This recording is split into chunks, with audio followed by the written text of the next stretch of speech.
भगवान की जय। श्री सीताराम सरकार की जय। श्री राधा वल्लभ लाल की जय। श्री राधा रमण लाल की जय। श्री गौरी शंकर महादेव की जय। सभी दर्शकों और भक्तों को कोटि कोटि प्रणाम। सबको प्रेम भरा जय जय श्री राधे। भक्तों से प्रार्थना है, निवेदन है, आज का सत्संग बहुत महत्वपूर्ण है, कृपया बहुत ध्यान पूर्वक सुने। आपने सत्संग की बहुत बातें सुनी, बहुत आपने श्रवण किए, पर आज मैं आपको जो बताने जा रहा हूँ वो बहुत महत्वपूर्ण है।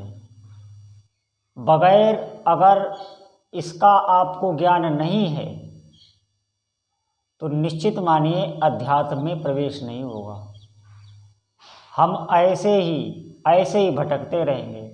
बहुत अच्छा आपके पास ये अवसर है, हम कह रहे हैं बार बार, निकल चलो। निश्चित मानिए मैं सत्य कहता हूँ, मैं कोई आपके साथ, मुझे कोई भी स्वार्थ नहीं है जो मैं स्वार्थ में आपको कहीं से भटका रहा हूँ। नहीं, आप बहुत विश्वासपूर्वक मेरी बात सुने।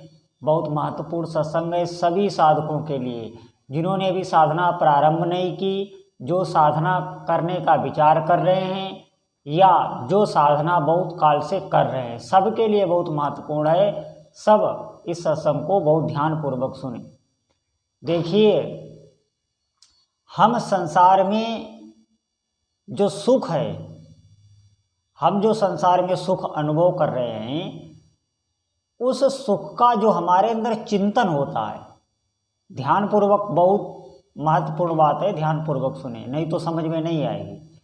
हम जो संसार में सुख है, उस सुख का जो हमारे अंदर चिंतन है, हम ये जो भगवान का भजन है और जो भगवान की भक्ति है, नाम जप है, इसके चिंतन को हम नहीं जानते, हम उसके ही चिंतन को अनुभव करते हैं। ध्यान देना हमारी इस बात पर। देखो, जो भजन कर रहे हैं, जो साधक हैं, वही हमारी बात समझ पाएंगे। मैं इसीलिए गहराई की बातें नहीं बताता हूँ कि हो सकता है आपकी समझ में ना आए या आप कोई गलत अर्थ निकालें। अब ध्यानपूर्वक सुने कि जो आपका ये सांसारिक विषयों का, जिन्हें अनुभव, जिन विषयों का हमें हो चुका है, रूप रस गंध स्पर्श, ये जो भी हम इंद्रियों से भोगते हैं, या संसार की जितनी भी कल्पनाएं हैं, जितने भी दृश्य हैं, जितनी भी घटनाएं हैं, जितने भी व्यक्ति हैं, जितनी भी वस्तुएं, जितना भी हमें संसार का अनुभव है, उसका जो चिंतन है उसको तो हम जानते हैं। लेकिन भगवान के जो भजन है, भगवान का जो स्मरण है, भगवान की जो लीला का गान है या लीला का श्रवण ही है, या उनके विग्रह की, मतलब विग्रह का मतलब है मूर्ति, उनके मूर्ति की सेवा की, इसके सुख का जो चिंतन है उसका हमें नहीं पता है। ध्यान रखना हमारी इस बात को, उसका हमको नहीं पता है। निश्चित मानिए उस सुख के आगे ये सुख कुछ भी नहीं है, विश्वास करिए आप।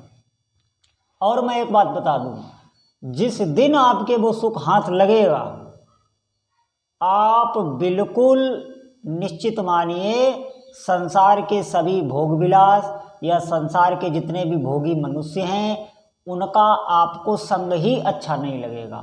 उन पर आपको दया आएगी अंदर से अंदर, अभिमान नहीं आएगा।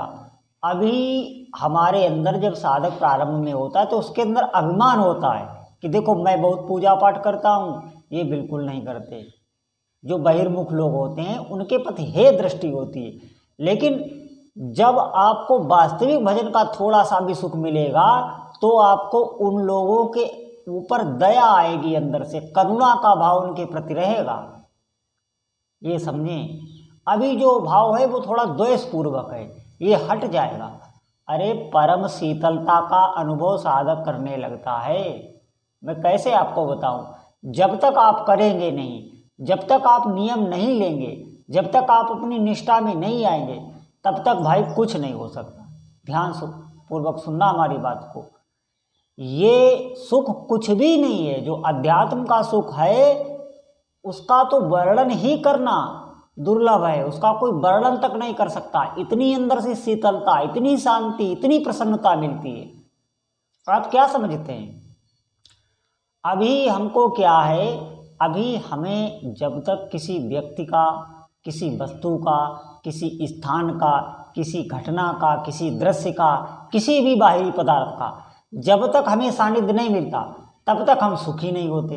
अभी हमारी स्थिति ये है। निश्चित मानिए ये भ्रम ही है, इसे ही अज्ञान कहते हैं। है ही नहीं सुख। जिस भी व्यक्ति से आप चाह रहे हैं कि ये हमें सुखी कर देगा या इसके साथ रहने से हम सुख हो जाएंगे, ये बिल्कुल एक कोरा भ्रम है। चाहे संसार में कोई भी कितना भी सुंदर, कितना भी गुणवान, कितना भी लावण्यवान, कैसा भी हो, वो आपको सुखी नहीं कर सकता। क्यों?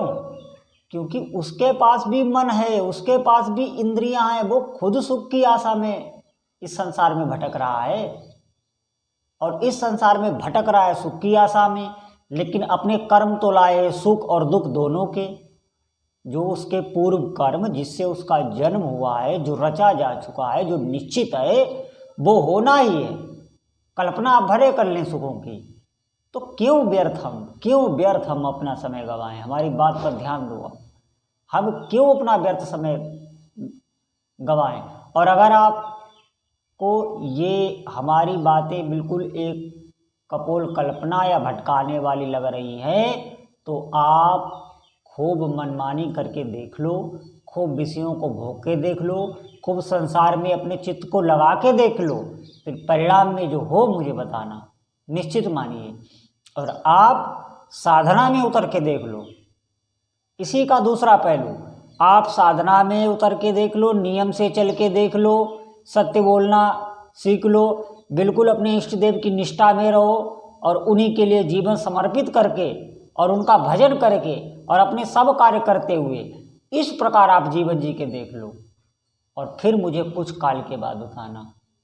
निश्चित मानिए इसमें आप निहाल हो जाओगे। किसी वस्तु की आवश्यकता नहीं पड़ती, इसमें किसी व्यक्ति की आवश्यकता नहीं पड़ती, किसी स्थान की, किसी घटना की, किसी रूप की, किसी रस की, किसी भी बाहरी वस्तु की इसमें आवश्यकता नहीं पड़ती।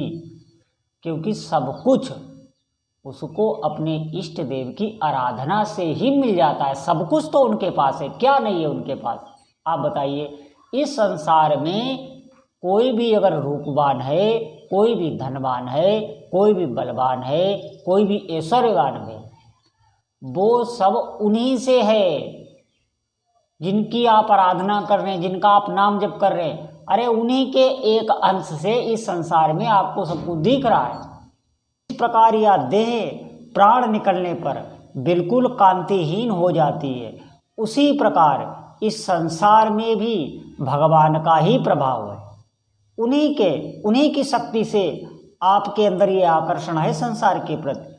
ये जो हमारे चित्त का संसार के प्रति खिंचाव है, जो घर्षण है, वो घर्षण भगवान की ही सामर्थ्य है, उन्हीं की शक्ति है। तब आपके अंदर ये संसार के प्रति खिंचाव है, आकर्षण है। मेरी बात को समझने की कोशिश करें तो क्यों ना हम भगवान, क्यों ना हम उसी सत्ता को पकड़ने की कोशिश करें, उन्हीं का साक्षात करने के लिए पूरा श्रम करें।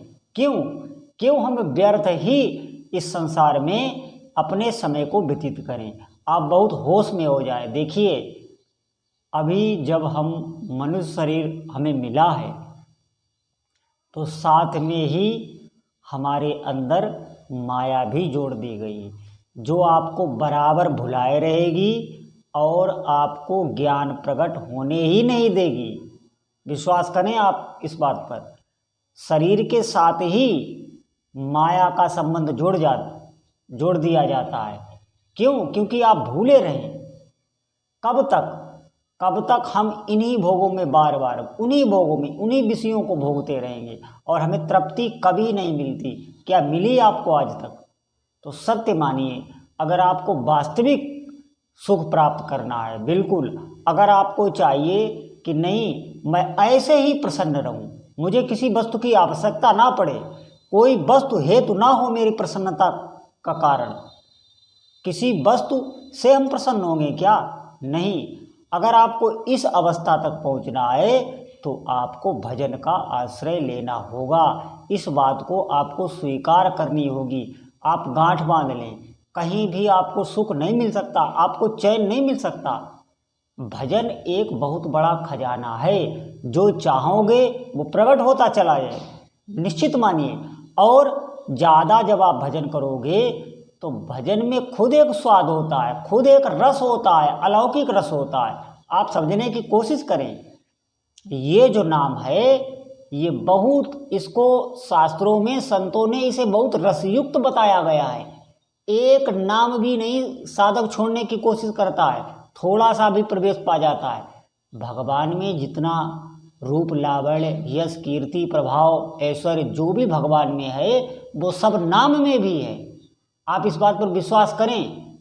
लेकिन वो, अब आप कहेंगे कि वो तो हमें मालूम नहीं होता, हम तो नाम खूब लेते हैं। नहीं, जैसे आपको तेज बुखार हो, पित्त की एक बीमारी होती है, तो उससे ज्वर रहता है अंदर ही अंदर, तो उसमें क्या है, कोई भी वस्तु अच्छी नहीं लगती, मिश्री भी कड़वी लगती है उसमें।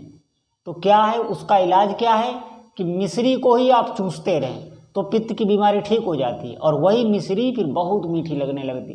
ठीक इसी प्रकार हमारी इंद्रियों को बुखार चढ़ा है, इसे भवरोग हो गया है, निश्चित मानिए। इसे विषय सेवन का बुखार चढ़ा है, नशा चढ़ा है। हम नाम रूपी मिश्री चूसते रहें, निश्चित मानिए आपको इसी नाम में इतना स्वाद आने लगेगा कि बड़े से बड़े विषय की तरफ आप देखेंगे नहीं। विश्वास करें, आप भगवान के नाम को पकड़ें।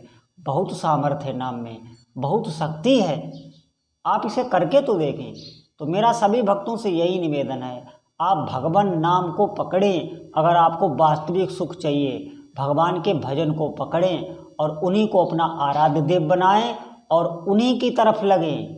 देखिए आपका जीवन कैसे बदलता चला जाता है, कैसे आप इन्हीं दुखों को, जिन दुखों से अभी बहुत परेशान हो जाते हैं, क्लेशित हो जाते हैं, इन्हीं दुखों से आप ऊपर उठ जाएंगे।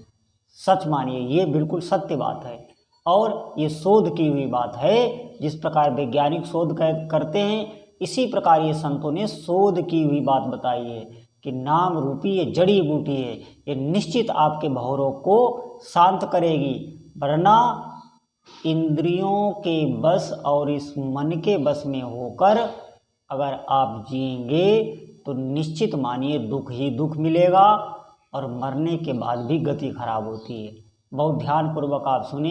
तो सभी भक्तों से मेरा यही कहना है कि आप भजन में मन लगाएं, नित्य सत्संग सुने और भजन का एक दृढ़ अभ्यास लें, तो भगवान आप पर कृपा करें, आपका भजन में मन लगे। बोलो जय जय श्री सीताराम।